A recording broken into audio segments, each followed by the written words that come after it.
Creating a cost-effective Facebook ad bidding strategy is incredibly important.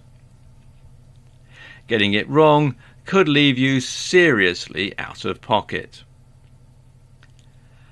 One of the best things about PPC from the point of view of an advertiser is that it doesn't actually cost all that much each time someone clicks.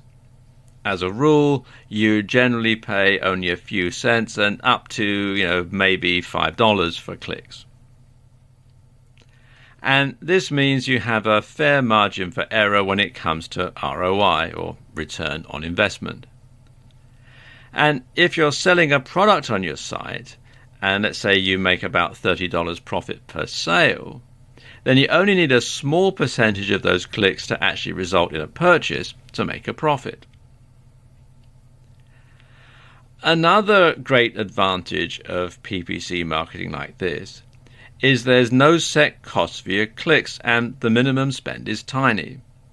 And this is how a huge company like Amazon can afford to spend hundreds of thousands of dollars on their Facebook advertising, while smaller businesses and entrepreneurs can also afford to pay for some ads and compete with them on a level playing field. And it's highly adaptable, and it gives you a gigantic advantage if you have a limited budget or when you're just starting out. Okay, I know what you're thinking. If there's no set budget, how can you calculate how much you're going to pay? Well, Facebook make this quite easy for you. Now, essentially, this works on a bidding system where you set your CPC, your cost per click, and this defines how often your ad shows.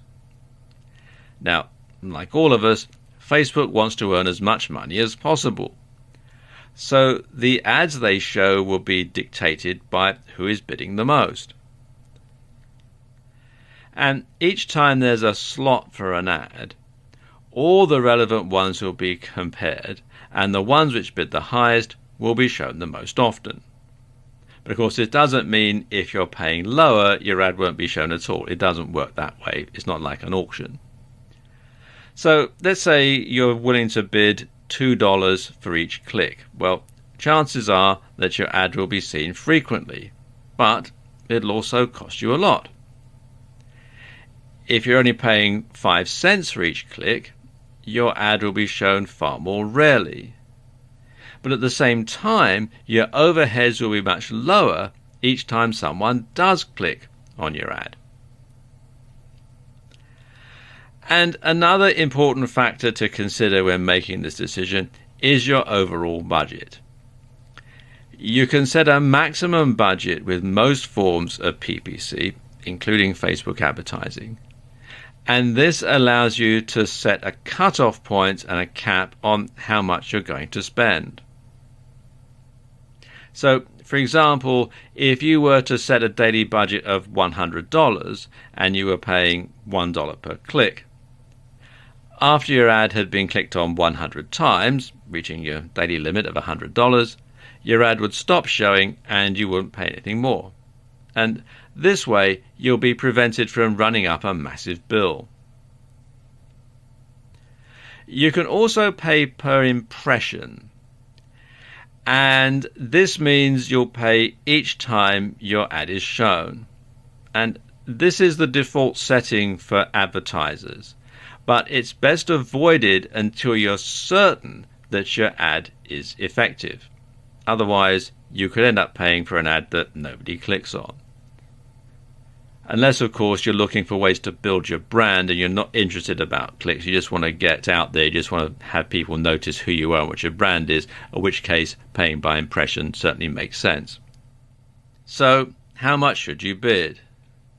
Well, that's going to depend on how competitive your niche and your keywords are. You can choose either automatic bids, and this means that Facebook bids for you, or you can choose to enter a bid manually. So, if you're just starting out, it's probably best to use automatic bidding to begin with. Now, bear in mind that Facebook want to make money from you, So initially they're going to set this figure quite high, but because you may not know exactly what is a good bid and what is a bad bid, you're probably going to have to go along with it just to begin with. But the best strategy that I can think of is to keep it at automatic for a couple of days and see how well your ad performs, and see how often it's being shown, see how many clicks you're getting, etc., etc. Then cut the CPC down and see how often your ad shows.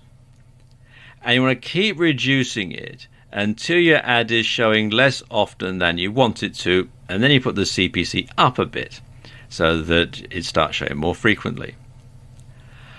And monitor your stats. Now, Facebook provides you with quite a lot of stats, so you want to monitor those and keep track of how your ad is performing. Next thing you want to do is to cut the daily budget down to one that you can comfortably afford. Now, remember, Facebook will set it for how much they want you to spend. So you want to cut it down to something that you can afford regardless of the CPC, because after all, you don't want to run up a huge bill and get into debt or anything like that.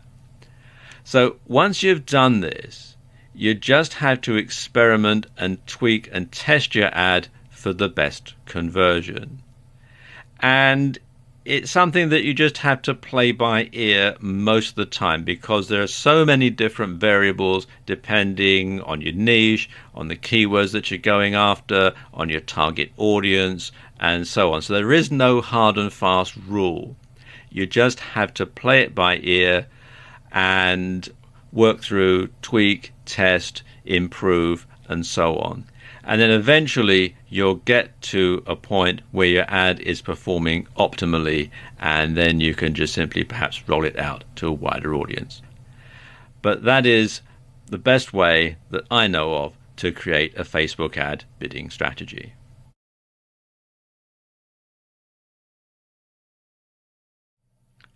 In this video, I'm going to talk you through how you go about creating a Facebook page.